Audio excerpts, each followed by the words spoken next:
영광을 받으신 만유의 주여, 우리가 명령을 따르리다. 베푸신 은혜를 감사히 알고 진실한 마음으로 섬기겠네. 구주의 은혜 주시는 대로 영원히 받들어 섬기겠네. 찬송하겠네, 찬송하겠네. 생명을 주시는 구주로다. 구주를 높이고 잘 공경하여 온유한 마음으로 섬기리다. 주 예수 안에서 즐거워하며 충성을 다하여 섬기겠네. 구주의 은혜 주시는 대로 영원히 받들어 섬기겠네. 찬송하겠네, 찬송하겠네. 생명을 주시는 구주로다. 예수를 믿고서는 사랑하여 참 기쁜 마음으로 섬기리다. 온 마음을 드리고는 순종하며 구주를 영원히 섬기겠네. 주의 은혜 주시는 대로 영원히 받들어 섬기겠네. 찬송하겠네, 찬송하겠네. 생명을 주시는 구주로다. 아멘. 시각 우리는 사도신경으로 신앙 고백 드리시겠습니다. 전능하사 천지를 만드신 하나님 아버지를 내가 믿사오며 그 외아들 우리 주 예수 그리스도를 믿사오니 이는 성령으로 잉태하사 동정녀 마리아에게 나시고 본디오 빌라도에게 고난을 받으사 십자가에 못 박혀 죽으시고 장사한 지 사흘 만에 죽은 자 가운데서 다시 살아나시며 하늘에 오르사 전능하신 하나님 우편한 자 계시다가 저리로서 산자와 죽은 자를 심판하러 오시리라. 성령을 믿사오며 거룩한 공회와 성도가 서로 교통하는 것과 죄를 사하여 주시는 것과 몸이 다시 사는 것과 영원히 사는 것을 믿사옵나이다. 아멘. 오늘 우리가 함께 보실 말씀은 사도행전 7장 1절부터 6장 죄송합니다. 사도행전 6장 1절부터 7절까지 말씀입니다.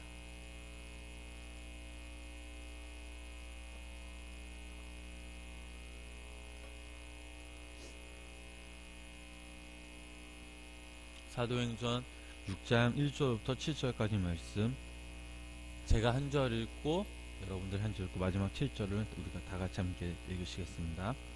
그때 제자가 더 많아졌는데 헬라파 유대인들이 자기의 가부들의 매일의 구제에 빠짐으로 히브리파 사람을 원망하니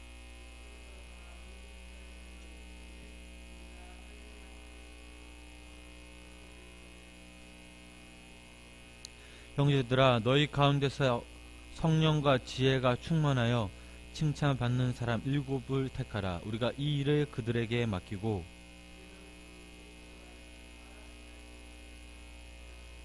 온 무리가 이 말을 기뻐하여 믿음과 성령이 충만한 사람 스데반과 또 빌립과 브로그로와 니가누로와 디몬과 바메나와 유대에게 입교했던 안디옥 사람 니고라를 택하여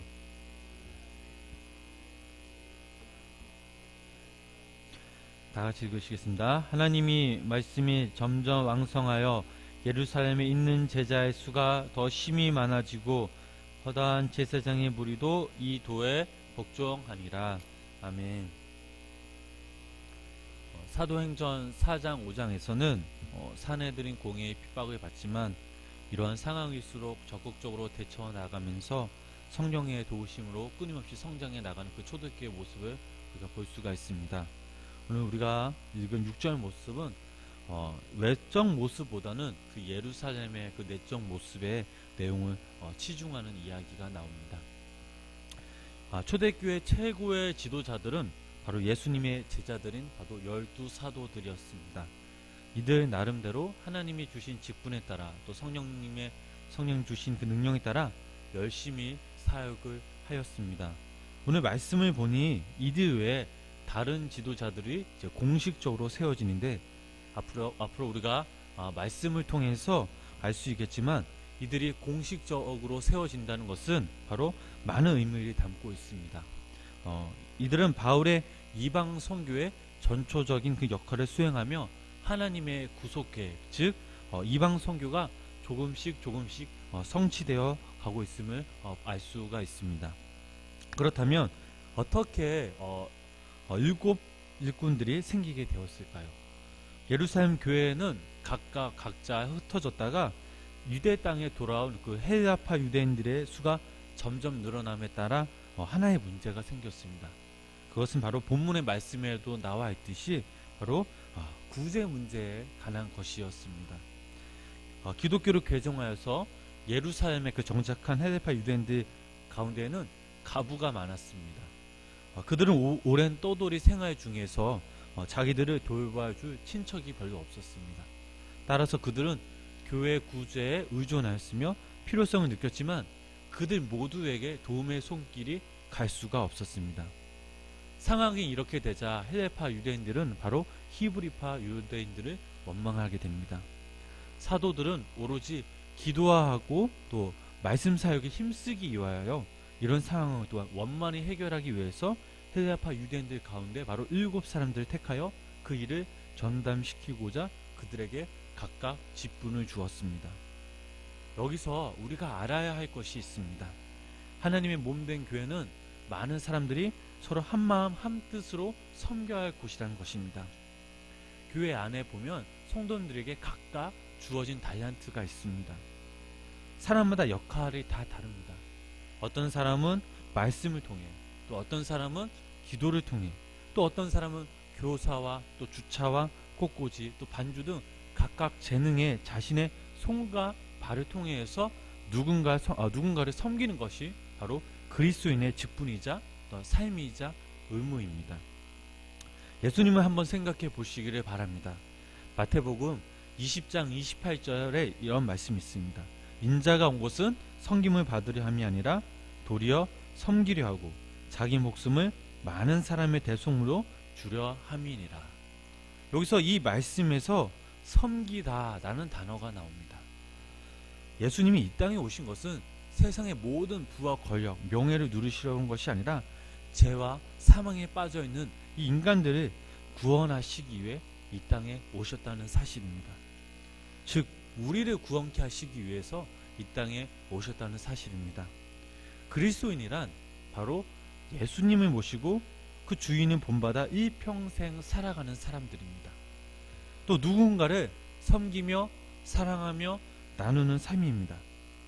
우리를 위해서 이 땅에 오신 예수님 안에서 우리 또한 다른 누군가에게 섬김이 되어주는 것은 어찌 보면 그리스도인으로서 당연한 의무인 것입니다. 교회에서뿐만 아니라 세상 가운데서 누군가에게 자신의 재능으로 섬긴다는 사실은 예수님처럼 또 예수님과 같이 또 이 길을 주님을 섬기는 길임을 우리는 알 수가 있습니다. 예수님을 믿는다면서로 하나님의 자녀라고 말하면서도 교회 안에서 또 세상 중심에서 남을 위해 섬기지 않는다는 것은 이런 사실은 주님과의 관계가 깊어질 수밖에 없습니다. 예수님처럼 누군가를 위해서 자신을 희생하며 봉사하는 것은 나를 위해 또 우리를 위해 섬기려 주시는 그 예수님 때문에 우리는 그 관계가 더욱더 깊어질 수 있습니다. 오늘 본문 3절 말씀을 다 같이 함께 읽어보시겠습니다. 형제들아 너희 가운데서 성령과 지혜가 충만하여 칭찬받는 사람 7을 택하라. 우리가 이 일을 그들에게 맡기고. 아멘. 7명의 집사들은 그냥 선출된 것이 아닙니다. 오늘 말씀을 보니까 성령과 지혜가 충만하여 라는 말씀이 나옵니다. 이들은 봉사를 중요한 직무로 하는 집사직뿐만 아니라 더 나아가서 구제와 말씀과 또한 증거와 치유 등 다양한 임무를 수행하는 그 지도자의 위치에 있었습니다. 어떻게 이들이 다시 말해서 이들은 세상적인 지혜가 아닌 온전한 그 성령의 충만한 지혜인 것입니다. 즉 성령님께서 주어진 은혜의 의미를 말하고 있습니다. 성령이 충만한 사람은 쉽게 말해서 늘 하나님과 함께하는 삶입니다. 지혜가 충만한 사람은 하나님의 말씀에 깨어있는 사람입니다. 이런 사람들의 특징은 주님을 따라 본받는 인생이라는 사실입니다. 당연히 이런 사람들이 많은 사람들로부터 칭찬받는 것은 당연한 것 아니겠습니까? 또 인정받으면서 사는 것은 당연한 거 아니겠습니까? 우리가 살아가면서 예수님 때문에 누군가에게 섬기려고 할 때 그 첫 번째 우선이 이 성령과 지혜가 충만해야 될 줄 믿습니다. 성령과 지혜가 충만하지 못한다면 하나님보다 자기 자신을 앞세우기 마련입니다. 바라옵기는 우리 여기 모인 성도님들이 늘 주님과 동행하며 살아가실 때 성령과 지혜가 충만하여 하나님이 여러분에게 주신 그 섬김의 은사를 통해 갑절의 축복을 누리시기를 주님의 이름으로 축원합니다. 두 번째로는 두 번째 말씀 보니까 성령과 지혜 충만, 그 다음에는 칭찬받는 사람이라고 나옵니다. 즉 칭찬받는 사람이어야 된다는 사실입니다. 디모데전서 3장 1절부터 13절 말씀을 보면 집사의 직분을 맡을 사람의 자격이 아주 자세히 나오고 있습니다. 이것을 간단하게 그 메시지 유진 피터슨 목사님의 메시지 선고를 근거로 하면 평판이 좋아야 하고 아내에게 헌신해야 되며 침착해야 되고 부침성 있어야 되고 남을 따뜻하게 맞아주는 사람이어야 된다라고 나와 있습니다.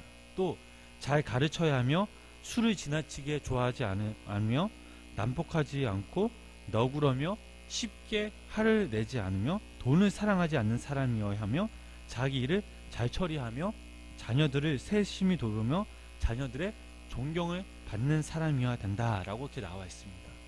쉽게 말해 자기 일조차 제대로 처리하지 못한 사람이 어떻게 하나님 몸된 교회, 즉 교회를 사랑하며 돌볼 수 있느냐라는 것입니다. 출애굽 말씀을 읽어보면 출애굽에서 강야에서 신앙생활을 하던 그 모세에게 그의 장인 이드로가 찾아옵니다. 모세 혼자서 많은 일을 처리하는 그 비효율적인 모습들을 보고 모세가 조언을 해주는데 바로 출애굽기 19장 12절 말씀에 너는 또 온 백성 가운데서 능력 있는 사람들 곧 하나님을 두려워하며 진실하며 불의한 이익을 미워하는 자를 살펴서 백성 위에 세워 1000부장과 100부장과 50부장과 10부장을 삼아라고 나옵니다. 이 말씀을 보면 능력, 하나님을 두려워하는 사람, 진실한 사람, 불의한 이익을 미워하는 사람들을 세우라는 것입니다. 하나님 몸된 성전, 즉 교회가 건강하게 서기 위해서는 바로 이런 사람들이 중심돼서 교회를 사랑하며 교인들을 사랑하며 섬기며 신앙생활을 해야 된다는 사실입니다. 말씀을 정리하겠습니다. 오늘 우리가 읽은 말씀을 보면 7 집사를 세우는 기준이 있었습니다. 바로 성령 충만한 사람, 또한 지혜가 충만한 사람, 또한 하나님께 늘 칭찬받는 사람이어야 됩니다. 우리가 하나님과 늘 동행하며 살아갈 때 하나님께서는 우리에게 이러한 능력을 주시고 직분을 주실 줄 믿습니다. 또한 하나님이 우리를 이 땅 가운데 인간의 몸으로 우리를 섬기러 오신 것처럼 우리도 이 땅에서 살아갈 때에 하나님이 우리에게 주신 달란트로 교회와 사회를 섬기는 주님의 자녀를 되시기를 축원합니다.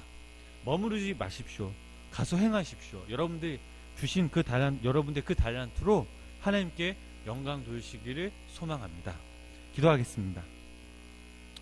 사랑의 주님, 오늘도 주님의 귀한 날에 이 새벽에 저희들을 깨어 이 자리에 불러 모이게 하심에 감사를 드립니다. 우리가 이 자리에 설 수 있었던 것은 예수님이 우리를 구원하셨고 섬기려 하기 위해 자기 목숨을 내놓으신 그 아버지의 사랑이 있었기 때문입니다.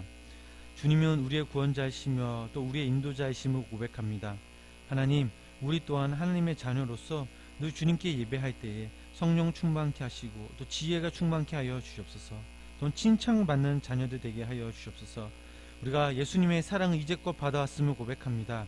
이제는 우리들도 예수 그리스도의 사랑을 전하는 자들이 되게 하시며 또한 우리에게 주신 그 달란트로 교회뿐만 아니라 이 세상에 필요한 곳이 있으면 섬길 수 있는 자들이 되게 하여 주시옵소서. 머무르지 않게 하시며 또 빛과 소금의 역할을 잘 감당하며 늘 잘했다 칭찬받는 주님의 자녀가 되길 소망합니다. 오늘 4월 첫 번째 주 예배를 드립니다. 신령과 진정으로 주님께 나와 예배하며 하나님의 사랑을 나누는 귀한 시간 되게 하시며 4월 한 달도 주님의 품 안에서 참 사랑을 느끼며 주님이 내 삶의 주인이심을 고백하는 한 달 되게 하여 주시옵소서. 오늘 하루도 주님께 맡깁니다. 성령님 인도하여 주시옵소서. 예수님의 이름으로 기도드렸습니다. 아멘.